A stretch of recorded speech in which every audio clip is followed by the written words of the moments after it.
Au cœur de l'Afrique centrale, bordée par de vastes plaines, des montagnes verdoyantes et des rivières majestueuses, se trouve la République de Kandjara. Un pays riche en ressources naturelles, en culture et en traditions. Une nation jeune, dynamique, pleine d'espoir, mais aussi confrontée à de nombreux défis. Depuis plusieurs années, Kandjara connaît une forte croissance économique, grâce au commerce, aux mines et aux échanges internationaux. Dans la capitale, Kandjara City, de grands immeubles modernes, des entreprises prospères et des quartiers luxueux témoignent du développement du pays. Mais derrière cette image de modernité, une autre réalité existe. À plusieurs kilomètres du centre-ville, dans les quartiers périphériques de Kandjara City, la vie est bien différente. Là-bas, les routes goudronnées disparaissent peu à peu pour laisser place à des avenues poussiéreuses et parfois impraticables. Les habitants vivent au rythme des délestages électriques, des coupures interminables d'eau et des difficultés de transport. Chaque matin, des centaines de personnes quittent leur maison avant le lever du soleil, pour espérer trouver un taxibus ou une moto capable de les conduire vers le centre-ville. Certains passent des heures au bord des routes. D'autres préfèrent marcher de longues distances sous la chaleur accablante. Mais l'eau reste le plus grand problème. Dans plusieurs quartiers, les robinets restent secs pendant des jours entiers.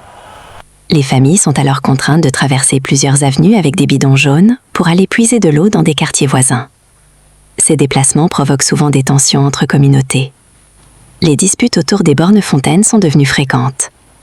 Il suffit parfois d'un simple regard ou d'une mauvaise parole pour déclencher une bagarre. Et pendant que les habitants luttent chaque jour pour survivre, un autre danger grandit dans l'ombre. Le banditisme urbain.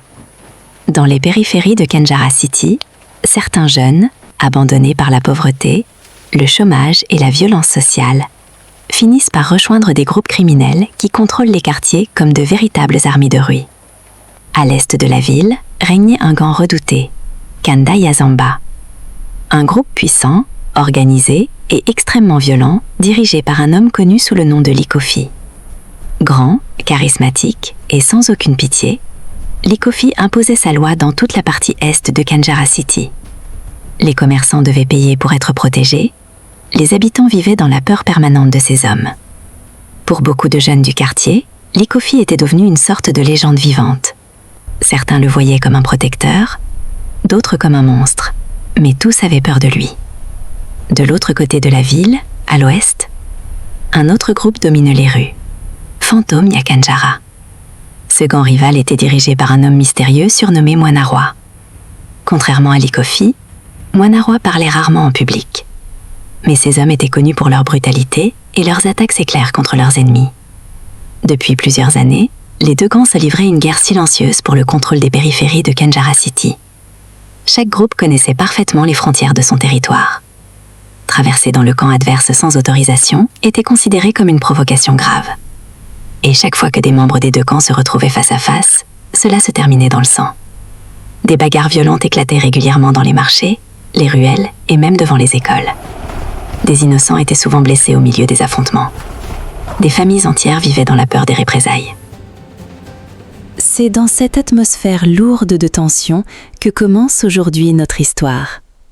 À l'est de Kandjara City, dans un quartier relativement sécurisé grâce à l'influence du gang Kanda Yazamba, vivait la famille Matando.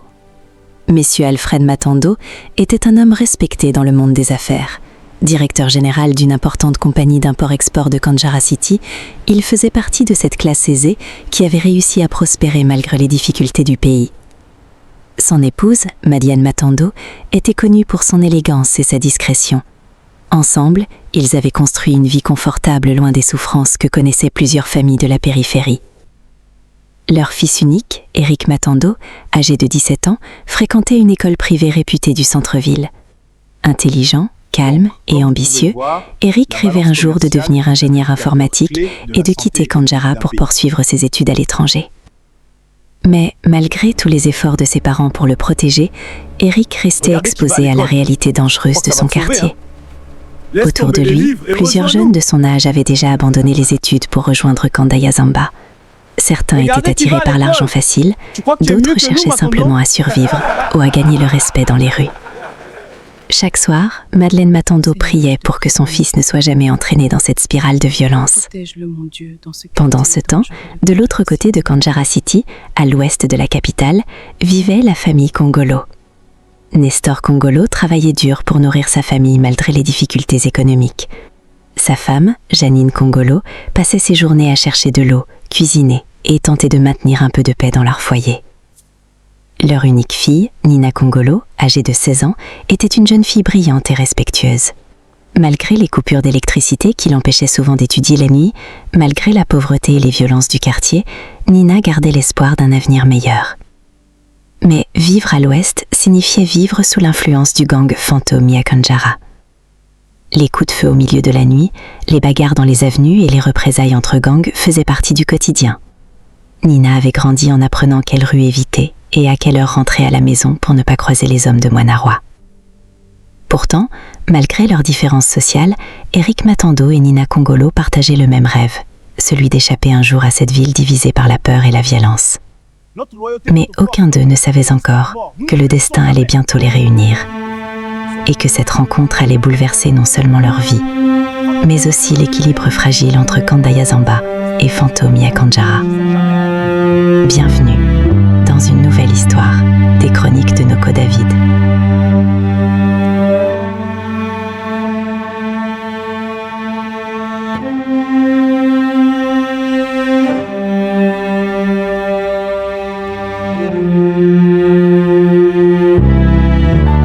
Tiens ma fille, mange bien de partir à l'école. Une longue journée t'attend.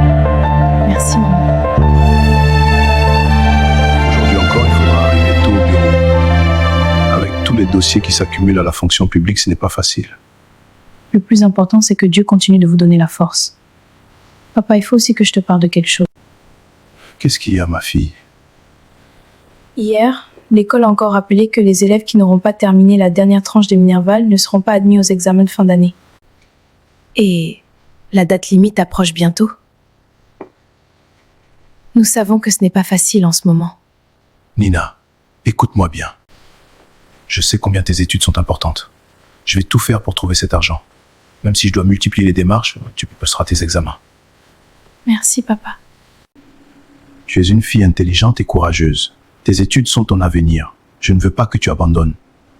Et toi ma fille, où que tu ailles, reste toujours sage. Respecte tes professeurs, évite les mauvaises fréquentations et concentre-toi sur l'école. Oui maman, je te promets. Bon, il est temps d'y aller. Que Dieu nous accompagne aujourd'hui. Amen. Bonne journée papa.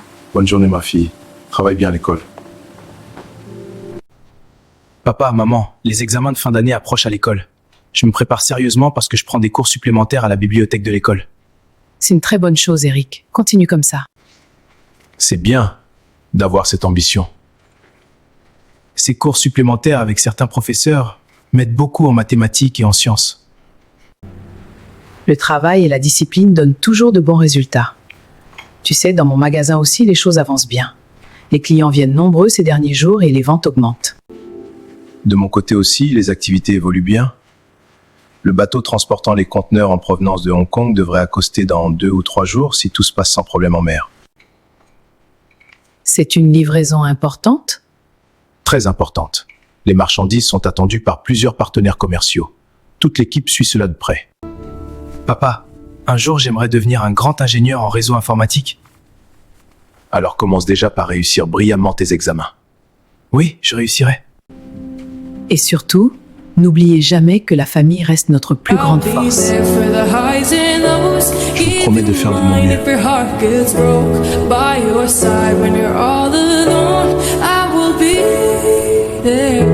When you're down and down and you look, things got tough and you've had enough. When you fall down, I'ma pick you up. I will be there. Eh, I'll be there, I'll be there, I'll be there for you. I'll be there, I'll be there, I'll be there for you. When you're down and you look, things got tough and you've had enough.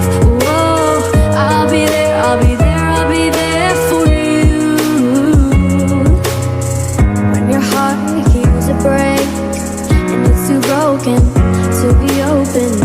vacation. I will wait till you're ready to be open.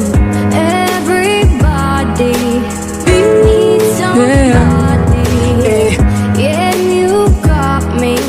You know that I know that you know that I'll be there for the highs and lows. Keep you mine if your heart gets broke. By your side when you're all alone. I will be there when you're down and down on your luck. Things got tough and you've had enough. When you fall down, I'ma pick you up.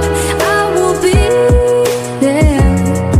Hey, I'll be there, I'll be there, I'll be there for you.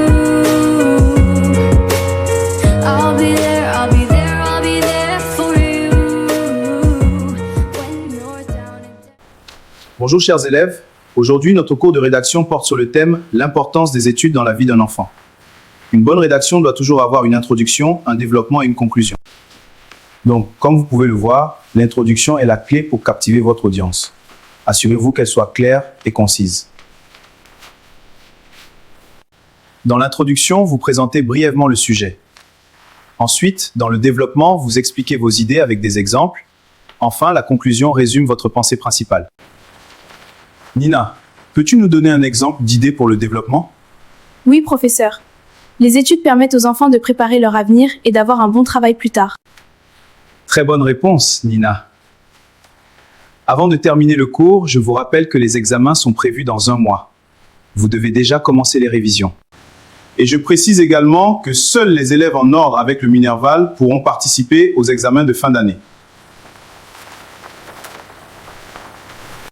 Bonjour la classe. Aujourd'hui, nous allons étudier les équations linéaires.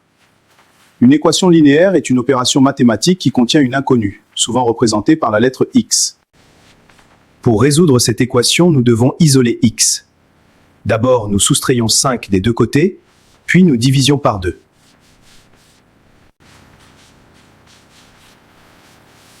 Eric, peux-tu nous donner la réponse finale ? Oui, professeur. X égale 5. Excellent Eric, très bonne réponse. Avant de terminer le cours, je vous rappelle que les examens de fin d'année sont prévus dans 1 mois. Commencez à réviser dès maintenant, car la meilleure préparation pour réussir les examens ne se fait jamais la veille. Dans la grande ville des Kanjara City, 2 jeunes élèves avancent vers le même objectif, mais leur destin pourrait bientôt prendre des chemins totalement opposés. Nina Kangolo, brillante, intelligente, courageuse et profondément attachée à l'éducation. Pour elle, la sagesse, la paix et le savoir sont les seules armes capables de transformer l'avenir d'un peuple. Pourtant, à seulement quelques semaines des examens de fin d'année, une inquiétude grandit silencieusement dans son cœur. Le dernier solde du Minerval de la Public School of Kanjara City n'est toujours pas payé, et sans ce paiement, les portes des examens pourraient définitivement se fermer devant elle. Mais Nina garde encore espoir, car elle croit en son père, Nestor Kongolo, un homme qui s'est toujours battu pour sa famille. Arrivera-t-il à sauver l'avenir de sa fille avant qu'il ne soit trop tard ? Pendant ce temps, Eric Matando poursuit paisiblement ses études à la prestigieuse Kanjara Private School. Discipline, ambition, réussite, tout semble parfaitement aligné pour lui. Sa famille vit dans la stabilité, les frais scolaires sont assurés et son avenir paraît déjà tracé vers le succès. Mais dans l'ombre, certains événements commencent lentement à se mettre en place. Car parfois, il suffit d'une seule journée, d'une seule décision, d'un seul secret ou d'un seul événement pour faire basculer toute une vie. À moins d'1 mois des examens, Nina pourra-t-elle réellement défendre son rêve ? Eric découvrira-t-il que la réussite n'éloigne pas toujours les dangers ? Et quel événement inattendu pourrait bientôt unir ou opposer les destins des familles Kongolo et Matando ? Le plus difficile ne fait que commencer. À suivre dans le prochain épisode des Chroniques de Noko David.